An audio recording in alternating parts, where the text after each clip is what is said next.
காலை நேர சிந்தனை. உலகம் உனக்கு சொர்க்கமாகும். குரு ஒருவரிடம் செல்வந்தர் ஒரு கேள்வி கேட்டார். என் மனம் மிகவும் குழப்பத்தில் இருக்கிறது. என் பணியாட்கள் கூட எனக்கு உண்மையாக இல்லை.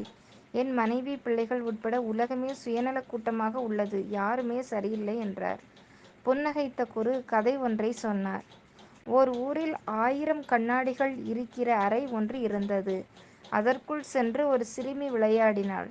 தன்னை சுற்றி 1000 குழந்தைகளின் மலர்ந்த முகத்தை கண்டுகளித்தாள். அவள் கைத்தட்டியவுடன் 1000 பிம்பங்களும் கைத்தட்டின. உலகிலேயே மகிழ்ச்சியான இடம் இதுதான் என்று எண்ணி அடிக்கடி அங்கே சென்று விளையாடினாள். அதே இடத்துக்கு ஒரு நாள் மனநிலை சரியில்லாத ஒருவன் வந்தான். தன்னை சுற்றி 1000 கோபமான மனிதர்களை கண்டான். அச்சம் கொண்டு அவன் அந்த மனிதர்களை அடிக்க கை ஓங்கியவுடன் 1000 பிம்பங்களும் அவனை அடிக்க கை ஓங்கின. உலகிலேயே மோசமான இடம் இதுதான் என கூறி அங்கிருந்து வெளியேறினான். இந்த சமூகம்தான் 1000 கண்ணாடிகள் இருக்கிற அறை. நாம் எதை வெளிப்படுத்துகிறோமோ அதையே சமூகம் பிரதிபலிக்கிறது. உன் மனதை குழந்தையைப் போல வைத்திரு.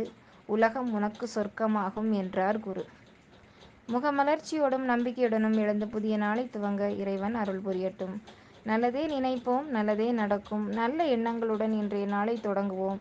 இந்த நாள் இனிய நாளாகட்டும். வாழ்க வளமுடன். நன்றி.